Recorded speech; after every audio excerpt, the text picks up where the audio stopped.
सिर्फ एक आटे के पेड़े से पूरी फैमिली के लिए टी टाइम स्नैक्स बनाने की कम खर्च आसान और लो बजट रेसिपी लेकर आई हूँ।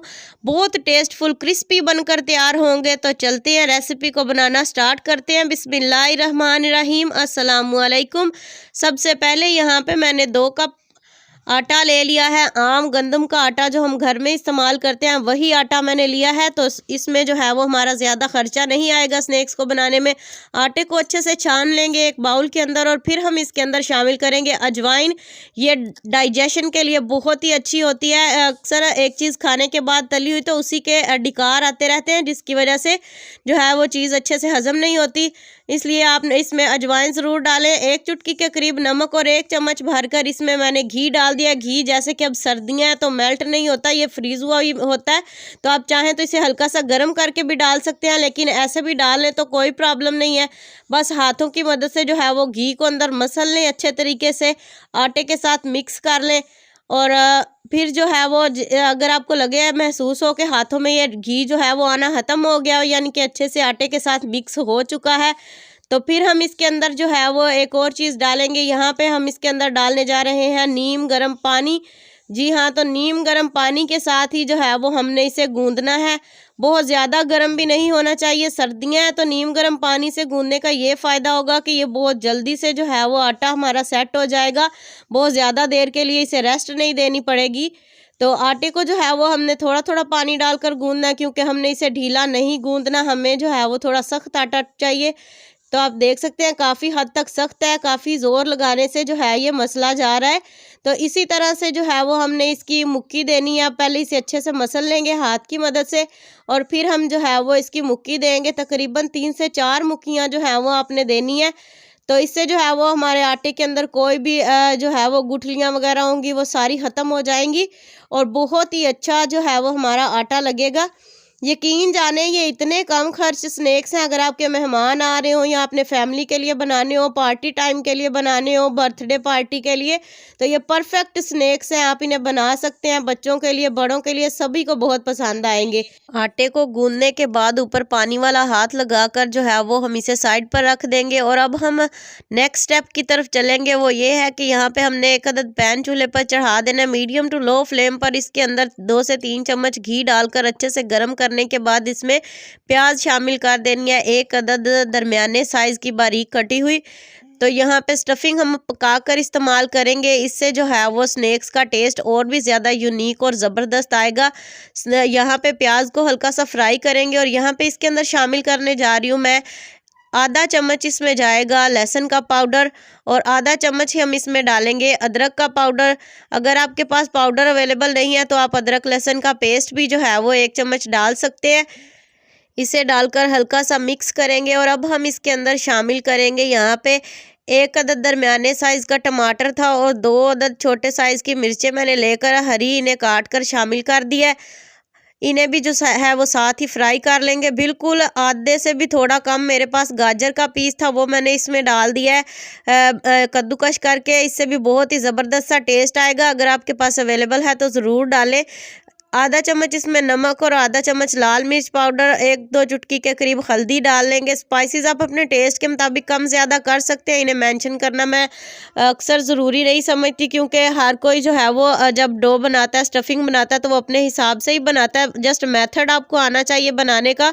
तो यहाँ पे जो है वो स्पाइसेस डालकर जो है वो मैंने इसे अच्छे से फ्राई कर लिया। अब हम इसके अंदर डालेंगे आलू का पेस्ट। यहाँ पे मैंने आलू जो है वो 3 से 4 अदद बड़े साइज़ के लेकर उन्हें उबाल लिया था और उबाल कर जो है वो इन्हें मैंने हल्का हल्का मैश कर लिया है।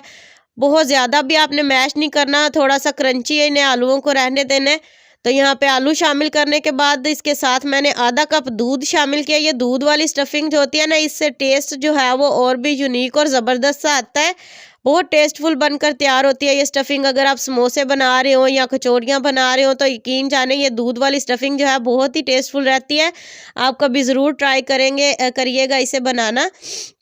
यहाँ पे मैंने आलू भी शामिल कर दिए हैं, दूध भी शामिल कर दिया। अब घी निकलने तक जो है वो हल्का सा हम इसे फ्राई करेंगे फ्राई करने के बाद साथ ही यहाँ पे मैंने इसमें हरा धनिया शामिल कर दिया। हरे धनिये को अच्छे से मिक्स करेंगे।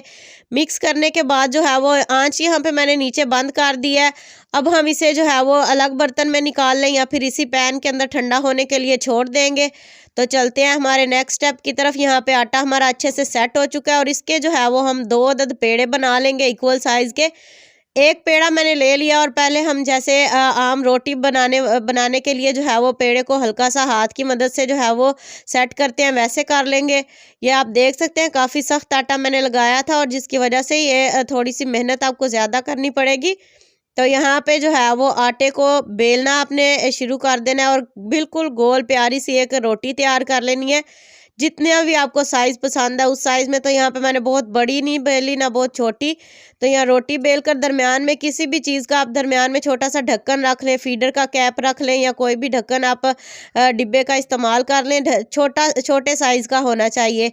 ढक्कन रखने के बाद इसके ढक्कन की साइडों पे सारी फिलिंग जो है वो हम लगा देंगे जो हमने तैयार की थी। और यहाँ पे फिलिंग मैंने अच्छे हाथ से ठंडी करके लगाई है, गर्म फिलिंग आपने नहीं लगानी।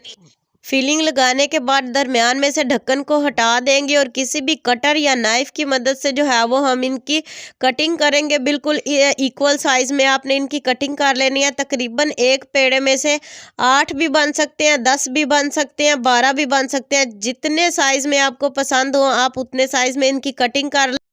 अब यहाँ से एक एक स्नैक को इस तरह साइड से जो है वो हम थोड़ा उखेड़ते जाएंगे और इसे फोल्ड करते जाएंगे। बहुत ही टेस्टफुल बनकर तैयार होते हैं। अब आप सोच रहे होंगे कि फ्राई करते वक्त ये फिलिंग तो जो है वो घी में फैल जाएगी, तो बिल्कुल भी ऐसा नहीं होगा। अब हम इसके साथ एक ट्रिक इस्तेमाल करेंगे क्योंकि यहाँ पे हमने इसमें कॉर्न स्टार्च का इस्तेमाल नहीं किया। अगर कॉर्न स्टार्च डाल लेते तो तब भी हमारी स्टफिंग जो है वो बाहर नहीं निकलनी थी। अब हम इसके कॉर्न स्टार्च के इस्तेमाल को छोड़ रहे हैं। तो यहाँ पे हम इसकी ऊपर वाली जो है वो कोटिंग तैयार कर रहे हैं। उसके लिए यहाँ पे मैंने 2 चम्मच मैदा और 2 चम्मच बेसन ले लिया अच्छा खासा भरकर। 1 कप इसमें पानी डालेंगे। आधा कप मैंने डालकर पहले मिक्स किया और फिर आधा कप डाल लिया। तकरीबन 1 कप जो है वो मैंने इसमें पानी डाला है। इसकी फिलिंग तैयार ऊपर की जो है वो कोटिंग तैयार कर लिया। अब हमने एक एक स्नैक को उठाना है और इसमें डिप करके फ्राई करते रहना है। बिल्कुल भी हमारी स्टफिंग जो है वो बाहर नहीं निकलेगी। और इसके अलावा ये बेसन का हमने जो बेसन और मैदे का जो इस्तेमाल किया है ना, इसकी वजह से इसकी जो ऊपर वाली सतह वो और भी ज़्यादा क्रिस्पी और क्रंची बनकर तैयार होगी। तो सारे स्नैक्स जो हैं वो इसी तरह से फ्राई कर लेंगे डिप करने के बाद और गोल्डन कलर आने तक जो है वो इन्हें फ्राई करेंगे हम।